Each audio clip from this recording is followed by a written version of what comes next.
Our guest today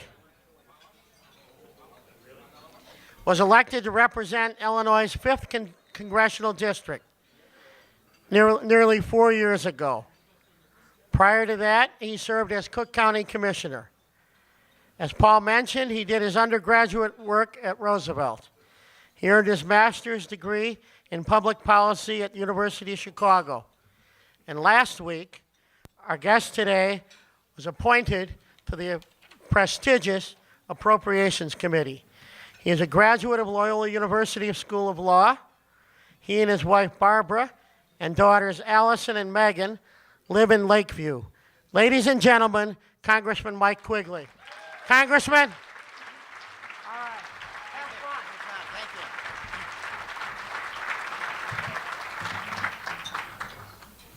Thank you. Good afternoon. You know, I've got to stop talking to people before I give my speech because sometimes people say things and I have to change what I was going to present. Someone said, you know, Congressman, I love coming to your speeches because we really want to hear your, complex public policy. So now I have to take out the references to Here Comes Honey Boo Boo. And it was going to kill. It's true, I have been appointed to the Appropriations Committee, and I want to thank those of you who congratulated me. I got a lot of texts and emails, phone calls, letters, and notes. The one that really stuck out was from our mayor. Congratulations, Mike. I look forward to working with you. I'm proud of you. This is very important to our city. And I read the back, and it said, by the way, you're working for me now. I'm sure he meant that in the nicest possible way. It's interesting following the mayor in jobs, folks. You have to try it sometimes. He was the congressman before me, and I took his place in Congress. People say, are you now going to run for mayor someday? And I think he's pretty happy in the job, but I've already decided I'm not going to run for mayor until the parking meter deal is over. It's only 75 years. And by the way, we are parked in front of those meters. If anybody has change for 100, it would help us a great deal. To get on appropriations, you have to be a team player. You have to help other people. You have to raise money. So you form what's called a leadership pack. And since I play hockey twice a week, I gave it an appropriate name. I called it Puck Pack, right? One goal for Illinois, Puck Pack. So I got a call from the mayor. I said, no, Rom, it's with a P.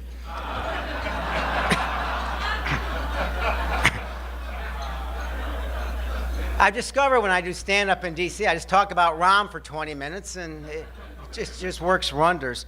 And I want to thank the City Club for having me, and I got to take my turn thanking a few people.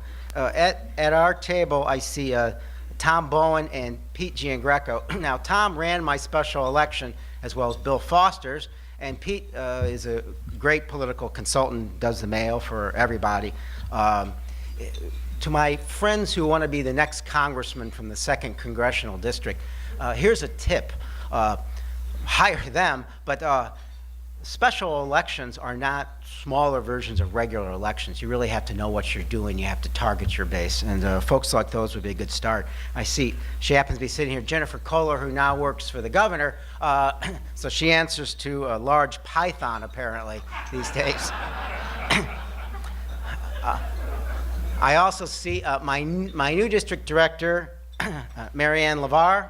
Yay, Marianne. We have Annabelle, Bob Becker, who helped me with this presentation today. I hope I don't forget anyone. My new political director, Ben, sitting right there. And, Aviva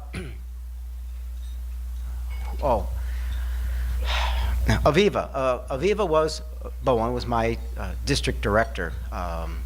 So people in government office take a lot of heat for a lot of reasons, and public servants do as well.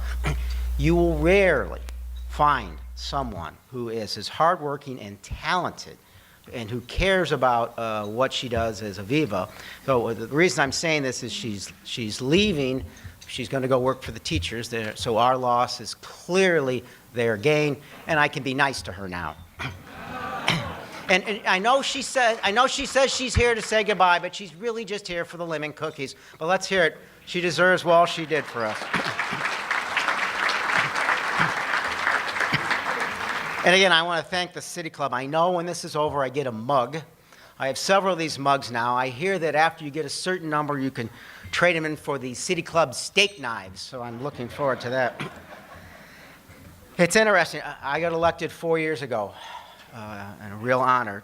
And at the time I got elected, Congress's approval rating was 14%, which put us right in there with personal injury attorneys, used car salesmen, or a soon-to-be indicted former Illinois governor.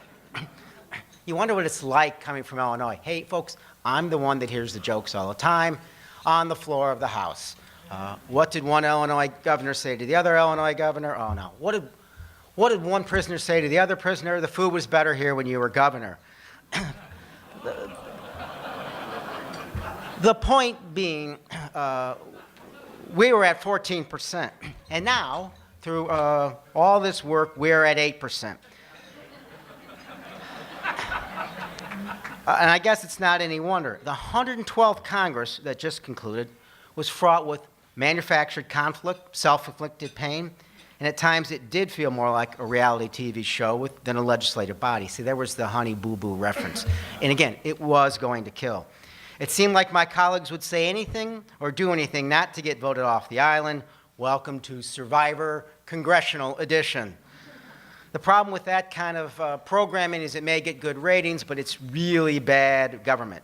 It's brinksmanship, crisis management, living on the edge, and that's where we've been for the last 2 years. Obviously, that hasn't been lost upon the public. Commentators like the New York Times' Tim Egan describe members of Congress as lacking, quote, the ability to divide up juice boxes in a kindergarten. We're budgeted with continuing resolutions. Basically, that says, here's how we're going to operate the largest government in the universe for the next 2 months, and held endless partisan committee hearings and aimed at dismantling so-called job-killing legislation like the Clean Air Act. We voted 33 times to repeal all or part of the president's health care plan, and we attempted to balance the federal government's budget by zeroing out Planned Parenthood. We've done all this with an eye on the latest poll in the 24-hour news cycle, ignoring what really needs to be done, what really deserves our sense of urgency. How intense should that urgency be? Well, I'm reminded of the comments of Dr. Martin Luther King more than 40 years ago when he urged Americans to speak out against the Vietnam War. He said, "We are confronted by the fierce urgency of now. Since Dr. King's address, the struggles have changed, but the needs for urgency has never been greater. We again find ourselves in conflict that threatens the political fabric of our nation, the integrity of our institutions. We face a mountain of debt. We lack a comprehensive approach to climate change, energy, transportation, Medicare, Social Security, defense spending, immigration reform, gun violence, and even our postal system. And oh, by the way, we need to repeal the Defense of Marriage Act. This is disturbing. It's not a good sign that we had to wait until the 11th hour to find the urgency to approve tax relief for a majority of Americans. Nor is it a good sign that we jeopardize our credit rating before finding the urgency to act on the debt ceiling. And allow me a brief aside here. We need to raise the debt ceiling. The president should use whatever power he has under his command unilaterally, rather than let those hold our economy hostage in a current brand of hooliganism. I believe the 14th Amendment is clear. The debt of the United States shall not be questioned. I get it. We have to reduce our debt, but we also have to pay our bills. During Ronald Reagan's presidency, the debt ceiling was raised 18 times, and President Reagan warned Congress of the dire consequences if the U.S. failed to meet its obligations, a warning that has been echoed in the years since by every serious economist. We need to find that urgency of now, which Dr. King spoke of, to address the problems that can't be solved in a lame duck session or a last-minute shuttle diplomacy between the White House and the Speaker's office. And by the way, Speaker Boehner says, no more private meetings with the president. That'll help. We need that urgency to get started now on creating a sensible energy policy that confronts climate change and reduces our reliance on foreign oil. We need that urgency to formulate a transportation plan so that states can address their crumbling infrastructure and local businesses can get back to work. We need that urgency of now to reconfigure our national defense policy, making sensible cuts, fashioning a force that prepares us for conflicts of the future and not the past. We need the urgency of now to make sensible changes to Social Security and Medicare to ensure the vitality of those programs for generations to come.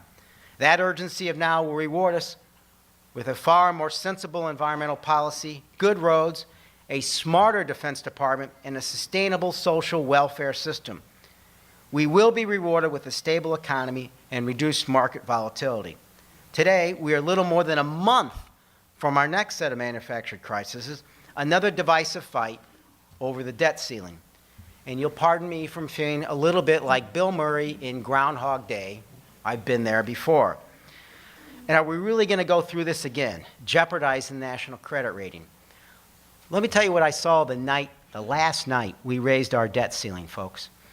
People on the floor looking up at the vote, right? And all of them, almost all of them recognizing if we didn't raise the debt ceiling, that markets, very soon in Europe, would start to collapse. They knew what it meant for job loss and so forth, yet they waited until there was enough votes so they could afford to vote no. Profiles in courage, John F. Kennedy must have been looking the other way. It's not that the crisis isn't real.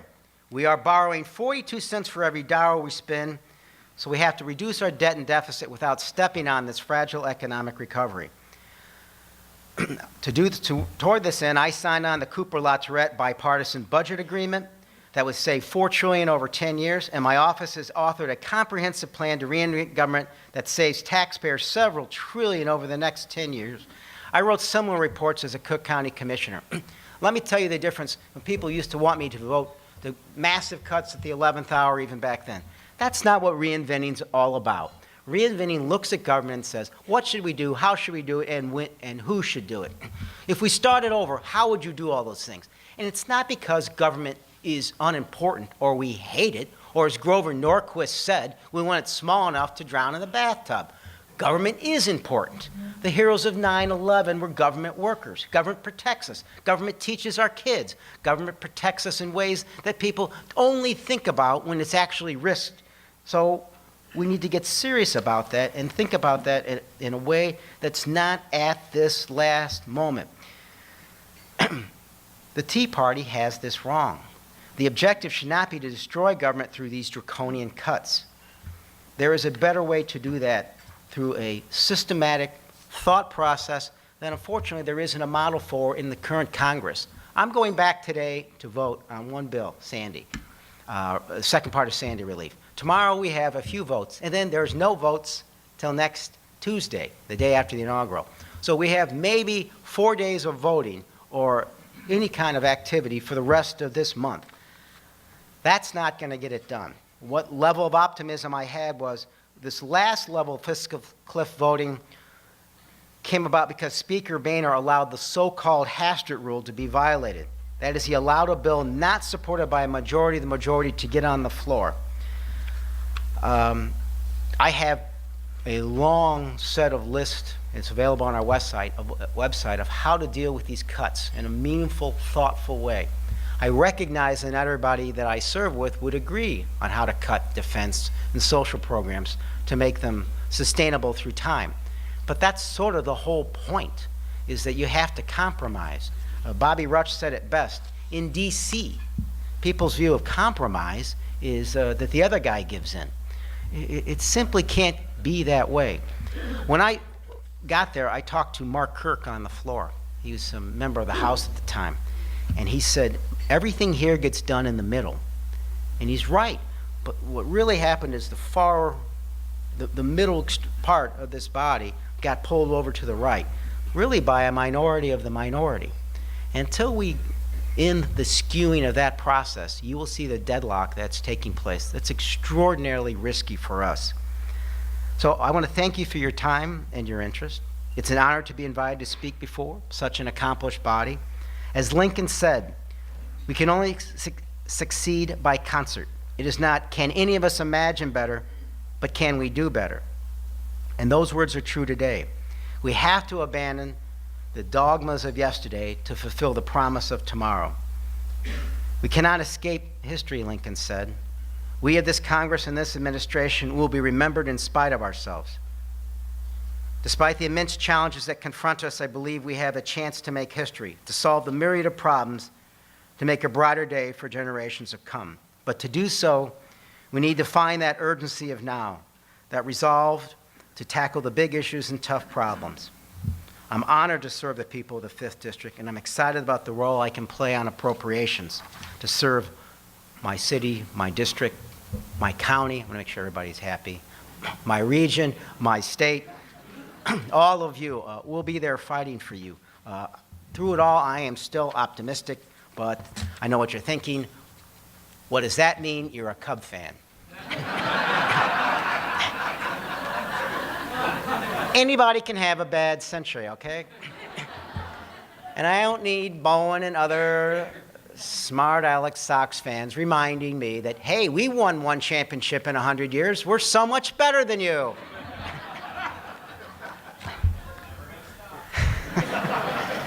It just keeps getting better. But there's still hockey. Go Hawks. Thank you so much for the honor of being here today. And now I'd be delighted to answer some of your questions.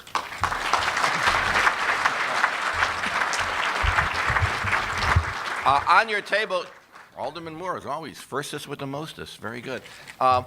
Reagan's brief, and Congressman Quigley here is coming here back from Washington and everything else. He's got to be nervous because, as you know, the western end of his district touches the Mississippi, so he's got to be somewhat careful on that. And also, those of us who've been around Chicago politics remember that every campaign wasn't always successful. Yes. The Fighting 46. I appreciate you bringing that up. It's been a while since I pulled that scab off. All right. You got to bring them down. You just can't just keep going up here like this. All right. This is from Alderman Joe Moore from the Fighting 49th Ward. What are the odds that any reasonable restrictions to the sale of assault weapons will be enacted this year? I'm banking that Sammy Sosa will be in the Hall of Fame before we pass meaningful gun legislation. And look, I kid about that, but it's as depressing as a thought as I've ever seen here. Because what bothers me is that Congress isn't even reflecting the American public. The majority of the public and the majority of gun owners don't want bad people to have guns.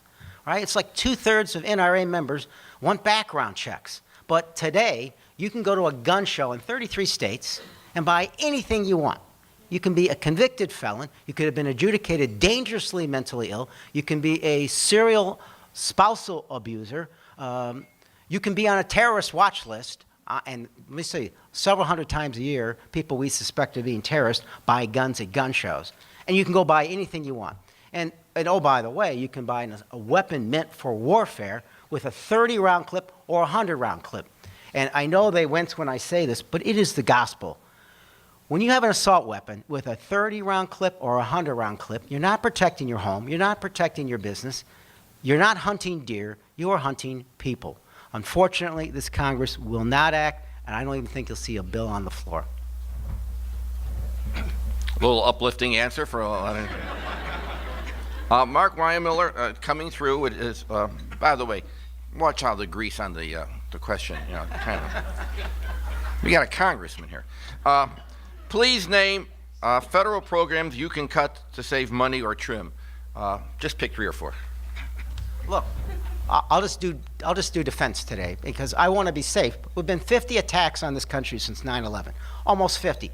Every one of them has been thwarted with intelligence, right? The fact that we have people who can interpret, right? And the fact that we have people gutsy enough to act in anti-terrorist programs. All right, close to home, one of those terrorist attacks, person just went to jail, a block from my house at Clark and Eddy Street, folks, at the Dave Matthews concert, put what he thought was a bomb right there. He was thwarted by very good police work. We have to reprioritize our defense system. We instead use the Department of Defense as our only jobs program. I voted to eliminate the 10th destroyer that we purchased this year. It's $1 billion. I actually got a union that was very upset with me. They said, do you know how many jobs a destroyer creates? I said, do you know how much bridge you can buy for $1 billion? We're still in a Cold War footing. 65 years after the Second World War, we still have 125,000 troops in Asia and Eastern Europe. We still have 2,500 nuclear weapons ready to use and 5,000 in stockpile, which will cost hundreds of billions to maintain. The Department of Defense is not able to be audited right now. It can't even tell you how it's spending its money, and it says it's optimistic that in 9 years it will be audit ready. As Mr. Gates said, it is an entity that needs to start thinking about how to be restrained spending its money.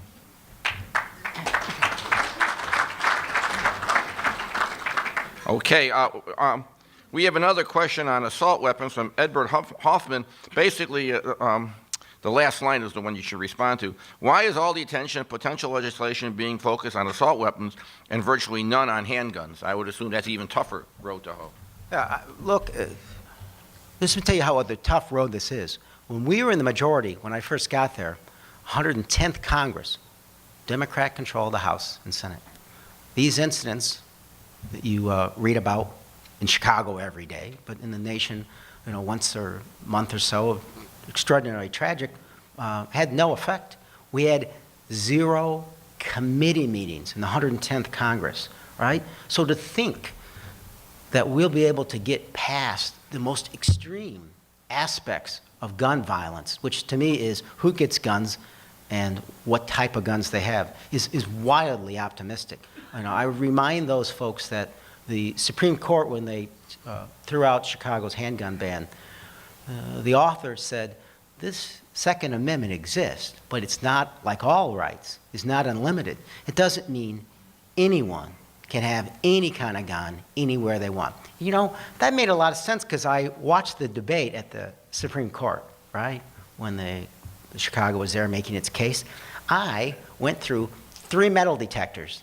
So I think somewhere in the back of these justices' minds is, maybe we don't want to make this totally unlimited. And if you're not going to ask questions, you should at least be safe. All right. Good line. I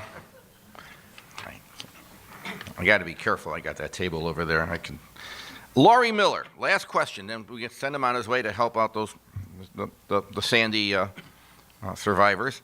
What changes, if any, would you propose to Medicaid and Medicaid in order to get deficits in line?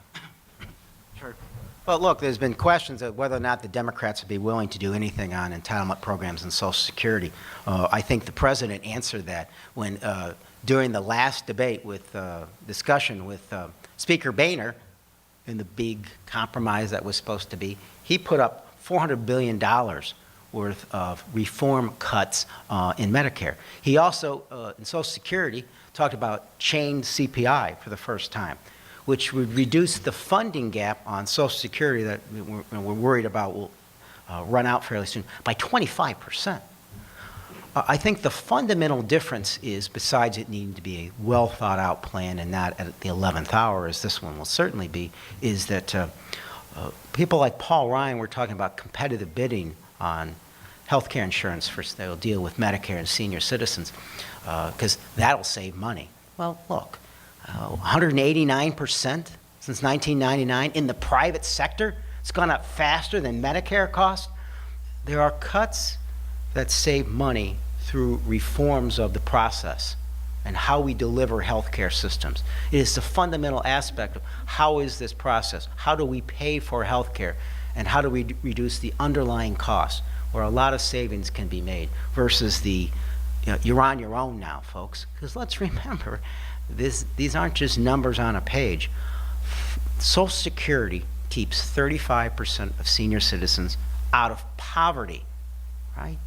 So I remind my colleagues to think about those things and that there are answers that don't harm people. They don't harm beneficiaries. They say they make cuts, but they don't harm beneficiaries. That's the way we're going to need to look at this. And hopefully the better angels of our nature will shine through as we come to these important tasks. And I know they matter in Illinois too, and a lot of my colleagues are out there facing these tough choices. This is a great job. I am the luckiest person in the world. It is through some sort of luck and pluck that I got to be here. But I would say to all my colleagues in Congress who serve at the county and city, state level, you got to be willing to risk this to do the right thing, to save these systems that are so important and the fundamental aspects of our country, because we do live in the greatest country in the world. So thanks again so much. We'll see you soon.